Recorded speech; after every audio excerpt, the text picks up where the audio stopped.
क्या नीतीश कुमार इस बार भी किसी का तीसरा चांस रोक देंगे? क्या राज्यसभा में बड़े नामों का पत्ता कटने वाला है? क्या संजय झा उपसभापति की कुर्सी तक पहुंचेंगे? और क्या बीजेपी में नितिन नवीन पर अमित शाह मॉडल लागू होगा? क्या पवन खेड़ा की तपस्या इस बार पूरी होगी? और क्या यूपी बीजेपी में शंकराचार्य विवाद पर 3 अलग अलग चेहरे दिख रहे हैं?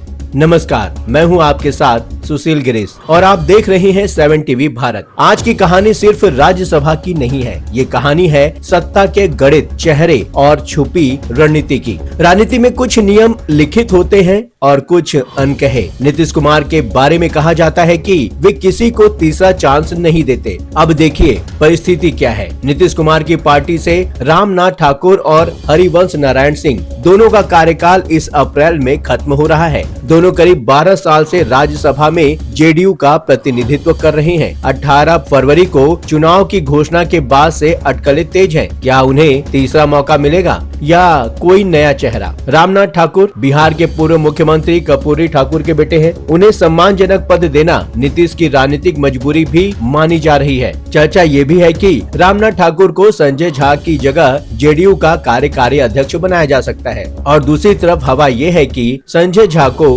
हरिवंश की जगह राज्यसभा का उपसभापति बनाया जा सकता है। लेकिन दुविधा ये है, कार्यकारी अध्यक्ष के रूप में संजय झा का प्रदर्शन अच्छा रहा है। बीजेपी के साथ तालमेल भी बहुत मजबूत रहा है। इसी बीच एक और नाम उभरता है, पूर्व आईएएस मनीष वर्मा। जेडीयू का एक खेमा उन्हें राज्यसभा भेजने के पक्ष में लामबंद है। बिहार से सिर्फ जेडीयू ही नहीं, आरजेडी के अमरेंद्र धारी सिंह और प्रेमचंद गुप्ता का भी कार्यकाल खत्म हो रहा है। उपेंद्र कुशवाहा जो बीजेपी के समर्थन से गए थे, उनका भी टेन्योर पूरा हो रहा है। अब गणित देखिए, जेडीयू 2 सीटें भेज सकती है, बीजेपी भी 2। आरजेडी इस बार अपने दम पर किसी को भेजने की स्थिति में नहीं है। एनडीए की नजर 5वीं सीट पर भी है। उपेंद्र कुशवाहा के बेटे मंत्री हैं, पत्नी विधायक है और उनकी सांसदी लगभग पक्की मानी जा रही है। अब सवाल बीजेपी का। सबसे पहले नाम आया नितिन नवीन, लेकिन बीजेपी उन्हें अमित शाह की तर्ज पर बिना संसद भेजे भी अध्यक्ष बनाए रख सकती है। याद कीजिए, अमित शाह विधायक रहते पार्टी अध्यक्ष बने थे और नितिन गडकरी जब राष्ट्रीय अध्यक्ष बने तो वे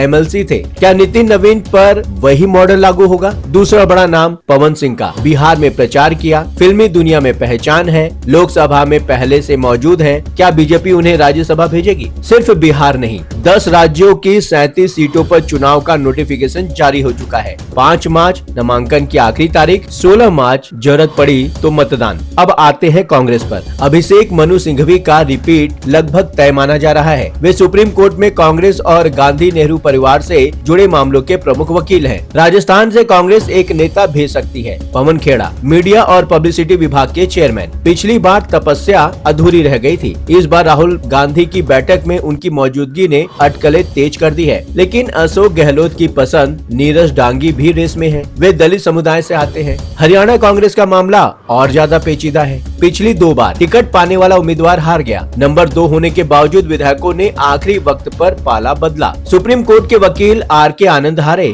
फिर अजय माकन भी। इस बार राहुल और प्रियंका गांधी हुड्डा परिवार के साथ लंच पर पहुंचे ताकि सब ठीक ठाक रहे। अब रुख करते हैं उत्तर प्रदेश की तरफ। मकर संक्रांति के समय स्वामी अविमुक्तेश्वरानंद को स्नान से रोका गया। बटुक ब्राह्मणों के साथ दुर्व्यवहार के आरोप लगे। उन्होंने सीधे मुख्यमंत्री को जिम्मेदार ठहराया। अब जब योगी आदित्यनाथ ने इशारों में उन्हें कालनेमी कहा तो उतना शोर नहीं हुआ, लेकिन जब केशव प्रसाद मौर्य ने उन्हें पूजनीय बताया तो सियासी हलचल बढ़ गई। और फिर ब्रिजेश पाठक ने एक इंटरव्यू में उस घटना को महापाप कहा। एक ही घटना, 3 बयान और 3 अंदाज। क्या राजनीति अलग अलग है या एक ही राजनीति के 3 चेहरे? एक बीजेपी नेता का कहना है, हम हर तरफ के वोटर्स को एड्रेस कर लेते हैं। तो क्या ये सोची समझी रणनीति है या अंदरूनी मतभेद? तो आज का बड़ा सवाल आपसे, क्या नीतीश कुमार इस बार भी तीसरा मौका रोकेंगे? क्या कांग्रेस में पवन खेड़ा की तपस्या पूरी होगी? क्या